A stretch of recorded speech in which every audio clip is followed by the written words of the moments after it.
What's up, everybody? Today in Crypto, episode 18. The date, August 14th. We did it! We did it! We did it! 2019. A couple interesting things happening. Not too much, a little quiet in the market, but the actual market, prices are quite volatile today. So we'll get into what's going on, what we see.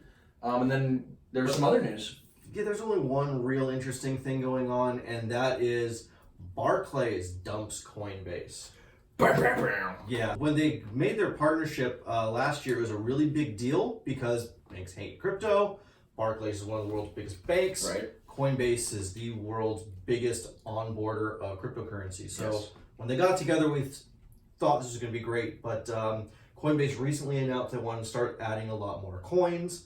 And Barclays said, nope, too much risk for us. Yeah. We're out. So Barclays is only their UK banking partner, or am I mistaken? Well, they have several banks. Okay. It's our only UK banking partner, and then they have another one in Lithuania called like LVH or something like that. Do we know the implications of them losing a banking license? So what? I mean, not a banking license, a banking partner. Yeah. So what it means is people from the UK now have a much harder time going through the system to transfer their money. Now it's going to take them like 5 days instead of an instant transfer. Mm-hmm. However, they already have a new UK bank called Clearbank, but in order to do that, like that bank was really skeptical too, and they had to delist Zcash, which is a privacy coin because the bank was worried about law enforcement troubles. And which is like so weird because like Gemini still lists Zcash and they're like the most regulated, bit license, all that stuff. And Zcash, you could just, not to get too much in the weeds, but it's opt-in privacy. The Brits are even more conservative. And oh yeah, with the GDPR stuff. Yeah, so. Okay, well that'll be an interesting story to follow. Yeah, so we'll see what happens, but Coinbase is okay. Yeah. Zcash, hopefully will be okay. Okay. And Barclays. I don't hold any Zcash anymore. Barclays, you lose a lot of freaking money. Good job, idiots. Speaking of losing a lot of money like idiots, let's talk about the market retesting 10K. Yeah, so that's exactly what we're doing. We spiked up from 10K up to 12K over, 1 week? Yep. And in about the same amount of time comes right back down, test 10K. So I was very bullish last week. Ooh, I was on the wrong side of the trade, got stopped out, no big deal.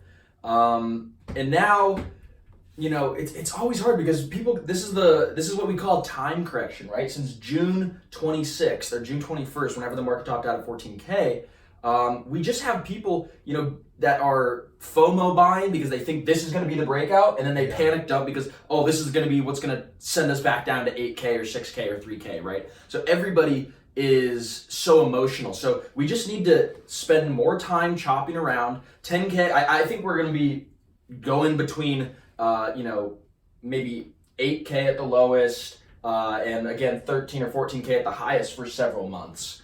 I think we're just going to be chopping around and getting all the impatient people out of the market, and getting a new area for market makers and broker dealers and basically people who control supply to reaccumulate a good position right around that 10K level. So all the long-term averages, like your monthly averages and your weekly averages, kind of smooth out and kind of like are all around 10K. Like if you look at the weekly doubled settings on like the Ichimoku cloud, right? Like 10K is a major area of both support and resistance. If you look at some of the weekly averages, 10K, boom, it's right there. So we'll kind of see. It's gonna toy around, but I guess this is what we would call a no trade zone.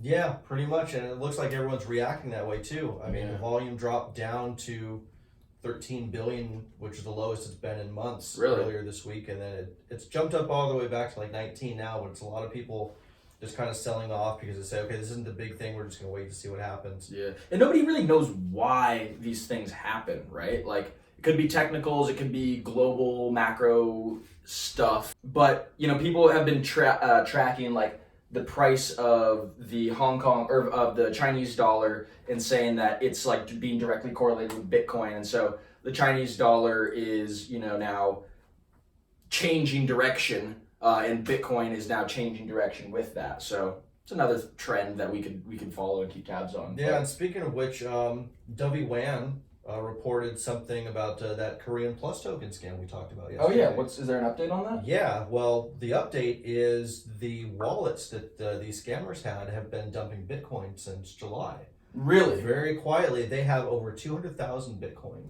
And they've just been bleeding it into the They've market? been bleeding into the market. Damn. So that's $2 billion worth in That's a lot of Bitcoin. Bitcoin. So while that's not going to crush the market, a slow bleed of that is definitely going to halt progress. Yeah. So that's an effect. Yeah. Well, let's stay in crypto. Yeah. It's episode 18. See you guys tomorrow. Stay cute.